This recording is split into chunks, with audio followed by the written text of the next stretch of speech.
শনিকে সন্তুষ্ট করার একটাই উপায়, সেটা হচ্ছে বি ডিসিপ্লিন। 6th হাউসটা কিন্তু আমাদের ডিজিজ, কোর্ট কেস, লিটিগেশন, শত্রুতা, এই প্রত্যেকটা জিনিস কিন্তু আমরা 6th হাউস থেকে দেখছি। 7th হাউস হচ্ছে আমরা কোনো বিজনেস কেমন করব, আমাদের বৈবাহিক জীবন কেমন যাবে, সেটা 7th হাউস থেকে আমরা দেখি।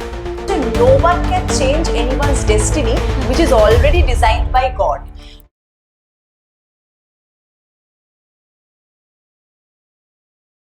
নমস্কার, হিলিং অ্যাস্ট্রো হিল ইউর লাইফে আপনাদের সবাইকে স্বাগত জানাচ্ছি।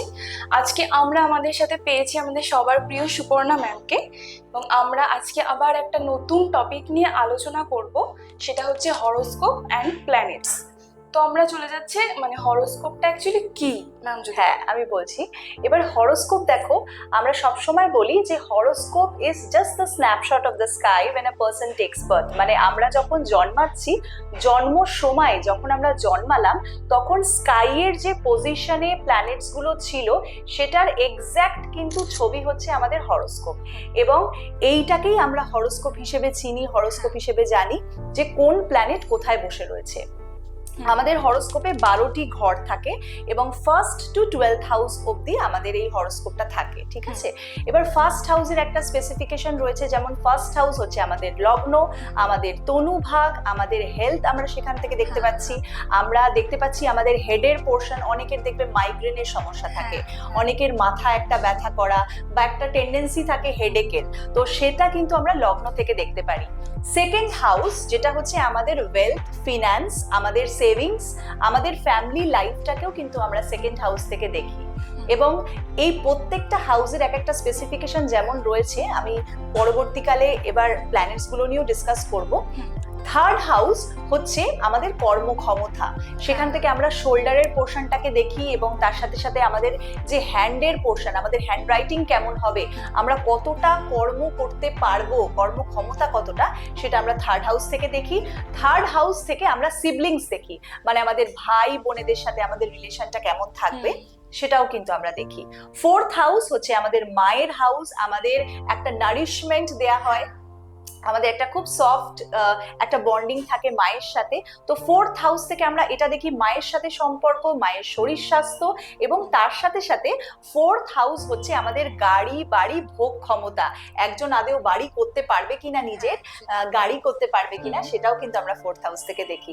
ফিফথ হাউস মানে পঞ্চম ঘর, পঞ্চম ঘর আমাদের অ্যাস্ট্রোলজিতে সেটা হচ্ছে আমাদের স্টামাক পোর্শন, এবং আমরা মেয়েরা সন্তান ধারণ করি, কনসিভ রিলেটেড যে ব্যাপারটা থাকে সেটা ফিফথ হাউস থেকে থাকে। এবং পঞ্চম ঘর থেকে কিন্তু আমরা এডুকেশনটাকে দেখি। আমরা এডুকেশন মানে হচ্ছে আমাদের প্রাইমারি এডুকেশন, আমরা যখন পড়াশোনা করছি সেই পড়াশোনাটাকে কিন্তু আমরা ফিফথ হাউস থেকে দেখি। এবং তার সাথে সাথে পঞ্চম ঘরটা কিন্তু পূর্ব পুণ্যের, তাহলে আমরা পূর্ব পুণ্যটাকেও কিন্তু ফিফথ হাউস থেকে দেখছি। সিক্সথ হাউস হচ্ছে আমাদের লোয়ার অ্যাবডোমেন, এবং সিক্সথ হাউসটা কিন্তু আমাদের ডিজিজ, কোর্ট কেস, লিটিগেশন, শত্রুতা, এই প্রত্যেকটা জিনিস কিন্তু আমরা সিক্সথ হাউস থেকে দেখছি। সিক্সথ হাউস থেকে আমরা এটাও জানতে পারি যে আমাদের কত রকম শত্রু হতে পারে, এবং আমাদের ডেইলি লাইফে যে কাজটা করছি, আমরা চাকরি জীবনের ডেইলি রুটিন যেটা করছি, সেটা সিক্সথ হাউস থেকে। Sixth house lower abdomen related কোনো গাইনি প্রবলেমকেও কিন্তু ইন্ডিকেশন করে। সেভেন্থ হাউস আমাদের ম্যারেজের, আমাদের পার্টনারশিপ, আমাদের বিজনেস হাউস। সেভেন্থ হাউস হচ্ছে আমরা কোনো বিজনেস কেমন করব, আমাদের বৈবাহিক জীবন কেমন যাবে, সেটা সেভেন্থ হাউস থেকে আমরা দেখি।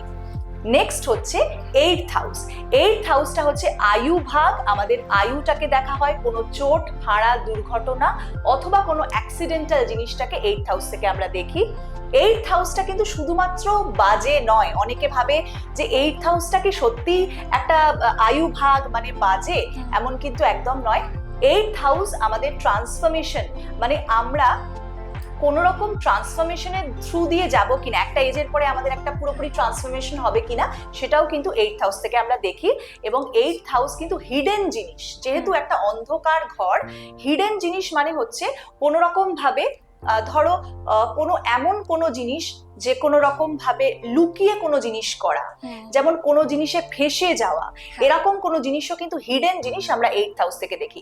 9th হাউস হচ্ছে ভাগ্য, পিতা, ধর্ম, এই তিনটে জিনিসকে দেখাচ্ছে। 9th হাউস থেকে আমরা বাবার সাথে সম্পর্ক, আমাদের ভাগ্য কতটা সাথ দেবে এবং স্পিরিচুয়ালিটি মানে আমরা কতটা ধার্মিক হব, এই ব্যাপারটা আমরা 8th হাউস থেকে দেখি। 10th হাউস আমাদের কর্মের, আমাদের প্রফেশন, আমাদের ক্যারিয়ারের হাউস, এবং 11th হাউস হচ্ছে আমাদের প্রফিট মানে আমরা গেইনস এবং সোশ্যাল সার্কেল মানে আমাদের বন্ধু বান্ধব কেমন হবে, ভালো হবে কি খারাপ হবে, তারা আদেও আমাদের ওয়েল উইশার কিনা। 12th হাউসটা একটুখানি আবার সেই 8th হাউসটার মতন, বা 12th হাউসের একটা সব থেকে বড় বেনিফিট সেটা হচ্ছে ফরেন সেটেলমেন্ট। যাদের 12th হাউসটা ভালো হয় তারা কিন্তু ফরেন সেটেলমেন্ট পায়, এবং 12th হাউসটা আমাদের এক্সপেন্ডিচার মানে আমাদের টাকা খরচার হাউস, সেই জন্য একটুখানি নেগেটিভ। বাট যেটা বললাম ফরেন সেটেলমেন্ট কিন্তু আমরা এই 12th হাউস থেকে অবশ্যই পাচ্ছি। তো এই যে 12টা ঘর, এক একটা ঘরের এক একটা স্পেসিফিকেশন কিন্তু রয়েছে, সেটা আমরা হরোস্কোপে দেখি। হ্যাঁ ম্যাম, আর হচ্ছে হরোস্কোপে মানে আমাদের কি কোনো কর্মের মধ্যে মানে কোনো প্রভাব ফেলে কি আদৌ? একদম একদম। দেখো, যখন এটা আবার প্ল্যানেটস এর উপর ডিপেন্ড করছে যে কোন প্ল্যানেট কোথায় বসে রয়েছে, আর আমরা সেই প্ল্যানেটটাকে কতটা নিজের জীবনে কাজের ক্ষেত্রে কাজে লাগাতে পারছি। তার কারণ ধরো একজনের খুব ভালো রাজযোগ রয়েছে হরোস্কোপে এবং সে শুয়ে রয়েছে, সে খাটবে না, তাহলে কিন্তু কোনো রকম ভাবে কোনো ফল পাওয়া যাবে না। তাহলে আমাদেরকে দেখতে হবে যে শুধু যোগ হলেই হবে না, আমাদের কিন্তু কাজও করে যেতে হবে, এবং এই জিনিসটা হরোস্কোপের উপর ডিপেন্ড করছে যে সেই ব্যক্তিটা আদৌ কাজ করবে কিনা। যদি তার কর্মক্ষমতার যে হাউস, 3rd হাউসটা খারাপ থাকে, সে কিন্তু আলসি হবে, কাজ করতে চাইবে না। তো এই জিনিসগুলো অ্যাস্ট্রোলজির থ্রু দিয়ে আমরা গাইডেন্স দেই যে কর্মের থ্রু দিয়ে কি করে আমরা হরোস্কোপটাকে ব্যালেন্স করতে পারি, প্ল্যানেটসগুলোকে ব্যালেন্স করতে পারি। তাহলে আজকে আমরা ম্যামের থেকে জানতে পারলাম হরোস্কোপটা কি। হরোস্কোপটা হচ্ছে একটা স্ন্যাপশট অফ দ্য স্কাই। এবার আমরা নেক্সটে যাচ্ছি, সেটা হচ্ছে প্ল্যানেটস। এবার আমাদের 9টা প্ল্যানেটস আছে ম্যাম যেরকম বললেন, তো এবার যদি ম্যাম প্ল্যানেটস সম্পর্কে কিছু। হ্যাঁ দেখো, আমাদের 9টা গ্রহ আমরা সবাই জানি, এবং 9টা গ্রহের কিন্তু এক একটা স্পেসিফিকেশন রয়েছে, মানে 9টা গ্রহ এক একটা জিনিসকে আমাদের বলে। এই ধরো প্রথম থেকে আমি যদি শুরু করি, মঙ্গল হচ্ছে কি দেখায়, আমাদের কারেজ, আমাদের যে এনার্জি লেভেল সেটা কিন্তু মঙ্গল দেখাচ্ছে। মঙ্গল আবার আমাদের সিবলিংস এরও কারক, মানে ভাই বোনেদের কারক, এবং তার সাথে সাথে মঙ্গল কিন্তু আমাদের শরীরে রক্তের যে ভূমিকা, high pressure, low pressure, red blood সেলটাকে কন্ট্রোল করছে। তাহলে যাদের হাই প্রেশার অথবা বিপির প্রবলেম রয়েছে তারা কিন্তু দেখবে তাদের হরোস্কোপে মঙ্গলটা একটু হলেও উইক। তো এইভাবে কিন্তু আমরা ফাইন্ড আউট করতে পারি, মানুষকে ইম্প্রোভাইজ করতে পারি। নেক্সট যে গ্রহটা সেটা হচ্ছে শুক্র। এই যে শুক্র গ্রহ, এটা কিন্তু আমাদের ভোগ ক্ষমতা, বিলাসিতা এবং তার সাথে সাথে একটা ক্রিয়েটিভিটি রিলেটেড জিনিসটাকে কিন্তু দেখাচ্ছে। তার মানে যাদের শুক্র উচ্চস্থ হয়ে বসে রয়েছে তারা কিন্তু খুব ভালো ডাক্তারও হতে পারে। আবার যদি আমরা জন্মছকে দেখি শুক্র খুব ভালো, তারা কিন্তু খুব ক্রিয়েটিভ হয়। তার মানে মিডিয়া জগতের সাথে তারা মডেলিং করতে পারে, তাদের মধ্যে একটা অরা কোয়ালিটি থাকবে, তাদের মধ্যে একটা ব্র্যান্ডেড ক্লোথস পরার একটা টেন্ডেন্সি, একটু চুজি হবে, তারা খুব সৌন্দর্যতা পছন্দ করে। আবার যদি শুক্র রিলেটেড ব্যবসা তুমি আমাকে বলো, তাহলে কিন্তু যেমন যে কোনো বিউটিফুল জিনিস, যেমন ইন্টেরিয়র ডিজাইনিং হয়ে গেল, অথবা কোনো রকম সাজগোজের জিনিস বা গার্মেন্টস হয়ে গেল, প্রত্যেকটা কিন্তু শুক্রের আন্ডারে পড়ছে। তো শুক্র এতগুলো জিনিসকে কিন্তু কন্ট্রোল করছে। নেক্সট যে প্ল্যানেটটা, সেটা আমি কথা বলবো বুধের ব্যাপারে। বুধ নাম থেকেই আমরা বুঝতে পারছি সেটা হচ্ছে বুদ্ধির কারক, ইন্টেলিজেন্সকে দেখাচ্ছে এবং তার সাথে সাথে আইকিউটাকে দেখাচ্ছে। যাদের বুধ খুব ভালো থাকে হরোস্কোপে তারা কিন্তু খুব ভালো বক্তা হয়, মানে তারা বলতে খুব পারে, এবং তাদের যে কথা তার মধ্যে একটা খুব সুন্দর একটা অ্যাট্রাকশন থাকে, কমিউনিকেশনটা খুব স্ট্রং হয়, তাদের ম্যাথামেটিক্স খুব ভালো হবে, প্রত্যেকটা জিনিস তারা কিন্তু কোনোদিনও কনফিউজ থাকবে না লাইফে, মানে বুদ্ধি যেহেতু তাদের খুব ভালো থাকে। তো এতগুলো জিনিস বুধ কন্ট্রোল করে। আর আমাদের শরীরে বুধটা কিন্তু আমাদের নার্ভাস সিস্টেম আর আমাদের স্কিনটাকে কন্ট্রোল করছে। তার মানে যার বুধ খারাপ হবে তার কিন্তু একটা স্কিনের প্রবলেম থাকবে, একদম। তো এইভাবে আমরা ফাইন্ড আউট করতে পারি। নেক্সট যে গ্রহটার ব্যাপারে কথা বলবো সেটা হচ্ছে চন্দ্র। চন্দ্র আমরা জানি ওয়াটার কন্টেন্টকে কন্ট্রোল করে, আমাদের জোয়ার ভাটা যে হয় সেটা কিন্তু চন্দ্রের জন্যই হয়। তাহলে চন্দ্র আমাদের বডিতে ওয়াটারকে কন্টেইন করছে, ওয়াটারটাকে কন্ট্রোল করছে। এবারে চন্দ্র মানে কিন্তু একটা ইমোশন, আমাদের মাইন্ডকে কন্ট্রোল করা। যাদের চন্দ্র উইক তারা একটু ইমোশনাল প্রকৃতির হবে, তারা মনের দিক দিয়ে একটু দুর্বল হবে, উইল পাওয়ারটা কম হবে। আর যাদের চন্দ্রটা খুব স্ট্রং হবে তারা কিন্তু খুব ভালো মেডিসিন বা মেডিকেল লাইন অথবা জল রিলেটেড কোনো ব্যবসা, দুধের ব্যবসা, ওয়াটার রিলেটেড কোনো জিনিসে কিন্তু তারা এগোতে পারে। আচ্ছা। আর সর্দি কাশি ঠান্ডা লেগে যাওয়ার প্রবলেমটাও কিন্তু আমরা চন্দ্র থেকেই দেখি। আচ্ছা, এবার আমরা কথা বলবো রবির ব্যাপারে। রবি হচ্ছে আমাদের কিং অফ দ্য প্ল্যানেট, আমাদের সোলার সিস্টেমের রাজা যাকে বলা হয়, এবং তার থেকে আমরা একটা তেজ পাই, আমরা একটা অরা কোয়ালিটি পাই, আমরা পাওয়ার, পজিশন, অনার এগুলো সবই পাই। রবি যার ভালো থাকে সে লিডার হয় এবং একটা বড় মাপের চাকরি বা প্রতিষ্ঠায় যেতে পারে। আর আমাদের রবির যে রুলিং নাম্বার সেটা হচ্ছে 1, নাম্বার 1, সব জায়গাতেই নাম্বার 1 একদম। আর তার সাথে সাথে রবি যদি খারাপ হবে তুমি দেখবে যে এদের কিন্তু একটা ডাইজেস্টিভ প্রবলেম থাকে। মানে যেহেতু আমাদের অগ্নি তত্ত্ব রবি এবং ডাইজেশনটাকে কন্ট্রোল করছে, সেই জন্য কিন্তু রবি খারাপ থাকলে আবার ডাইজেশন প্রবলেম হবে, বুঝতে পেরেছো? তো এরকম ভাবে কন্ট্রোল হয়। নেক্সট যেটা যার ব্যাপারে আমি কথা বলবো সেটা হচ্ছে শনি। শনি নাম শুনেই সবাই ভয় পাচ্ছে যে শনির দশা যদি চলে কি হবে, এবং আমি সবাইকে এটা একটা এই ভিডিওর মাধ্যমে বলতে চাইবো সেটা হচ্ছে শনি মানে কিন্তু ভয় নয়, শনি আবার ন্যায় নীতি নিষ্ঠার কিন্তু কারক। মানে শনি যার খুব ভালো তাকে কিন্তু অনেক দেয়, ডিলের কারক। মানে শনি একটু দেরি করে দেয়, কেন কি খুব স্লোয়েস্ট মুভিং প্ল্যানেট। মানে আমাদের সোলার সিস্টেমে সব থেকে স্লোয়েস্ট মুভিং প্ল্যানেট কিন্তু শনি, আর সব থেকে ফাস্টেস্ট হচ্ছে চন্দ্র, 2.5 দিনে রাশি বদলায় মানে চন্দ্র, তাহলে সব থেকে ফাস্টেস্ট হয়ে গেল। আর শনি যেহেতু একটা বৃদ্ধ প্ল্যানেট, একটা ঠান্ডা প্ল্যানেট, সেই জন্য সবকিছু দেরি করে দেয়, তাই জন্য অনেকে শনিকে ভয় পায়। একদম, শনি আমাদের কর্মের মানে কর্মফল দাতা, এবং শনিকে যদি আমরা খুব ভালোভাবে ব্যালেন্স করতে পারি আমরা কিন্তু অনেক কিছু পেতে পারি। যেহেতু ন্যায় নীতি নিষ্ঠার কারক, শনি কখনোই ইনডিসিপ্লিন পছন্দ করে না। শনিকে সন্তুষ্ট করার একটাই উপায়, সেটা হচ্ছে বি ডিসিপ্লিন। যদি আপনি ডিসিপ্লিন থাকেন তাহলে আপনাকে শনি অনেক কিছু কিন্তু দিয়ে যাবে।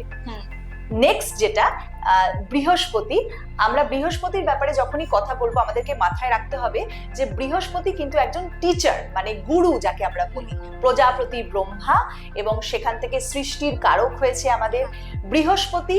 যারা জাতক বা বৃহস্পতি যাদের খুব ভালো থাকে তারা কিন্তু শিখতে এবং শেখাতে পছন্দ করে, এরা একটু টিচিং প্রফেশনে থাকতে পছন্দ করে। বৃহস্পতি আমাদের লার্নিংস এর কারক, এবং তার সাথে সাথে বৃহস্পতি আমাদের একটা ফ্যাট, মানে যাদের বৃহস্পতিটা একটু স্ট্রং থাকবে তারা একটু মোটা হয়ে যাওয়ার টেন্ডেন্সি থাকবে, কেন কি আমাদের বৃহস্পতি হচ্ছে সুগারটাকে কন্ট্রোল করছে। তো আমরা যখন দেখি যে সুগারের প্রবলেম অথবা বডিতে বৃহস্পতির জায়গাটা একটু উইক হয়ে গেছে, তখন কিন্তু তাদের সুগার, ডায়াবেটিসের প্রবলেম কিন্তু ধরা পড়ে। হ্যাঁ, তো এইভাবে কিন্তু আমরা দেখি। লাস্ট হচ্ছে রাহু আর কেতু, এই দুটো যদিও বা প্ল্যানেট নয়, কেন কি এই দুটো হচ্ছে ছায়া গ্রহ। আমরা রাহু কেতুটাকে ধরি তার কারণ এর অ্যাক্সিসটা খুব ইম্পর্টেন্ট। রাহু হচ্ছে ইলিউশন এবং অবসেশনের কারণ। একটা জায়গায় ধরো লগ্নে রাহু যদি বসে দেয় তাহলে কিন্তু আমরা যেটা বলি যে দিনে আমরা চাঁদ দেখবো, এরকম একটা ব্যাপার, মানে কল্পনার জগতে বাঁচা।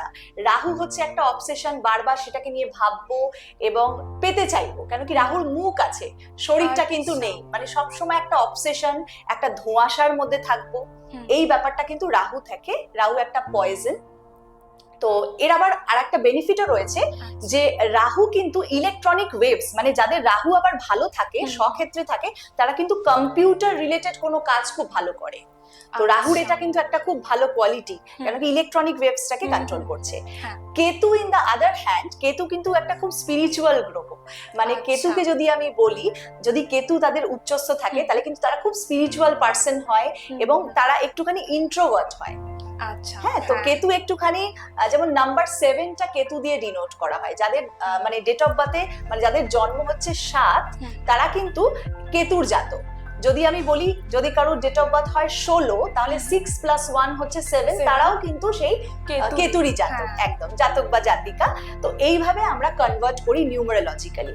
আর অ্যাস্ট্রোলজিক্যালি প্ল্যানেটস গুলোর স্পেসিফিকেশন আমরা কথা বললামই, এবং আমাদেরকে শুধুমাত্র প্ল্যানেটস গুলোকে কিন্তু ব্যালেন্স করতে হয়। আমি যেটা আমাদের দর্শককে আজকে বলবো সেটা হচ্ছে no one can change anyone's destiny which is already designed by God. ঠাকুর কিন্তু আমাদের ডেস্টিনিটাকে ডিজাইন করে দিয়েছে, no one can change. We can only balance the planetary position and ডিগ্রিগতভাবে যেগুলো উইক হয়ে রয়েছে। আমরা কিন্তু কারোর ডেস্টিনি চেঞ্জ করতে পারি না। তাহলে আমরা জানতে পারলাম আমাদের সবার প্রিয় সুপর্ণা ম্যামের থেকে যে হরোস্কোপটা কি এবং আমাদের 9টা প্ল্যানেট সম্পর্কে স্পেসিফিকেশনগুলো। আমাদের এরকম আরও ভিডিও পেতে চ্যানেলটিকে সাবস্ক্রাইব করুন, এবং আপনাদের কোনো চেনা জানা এরকম কেউ থাকলে আমাদের এই ভিডিওটি তাদের কাছে শেয়ার করে দিন।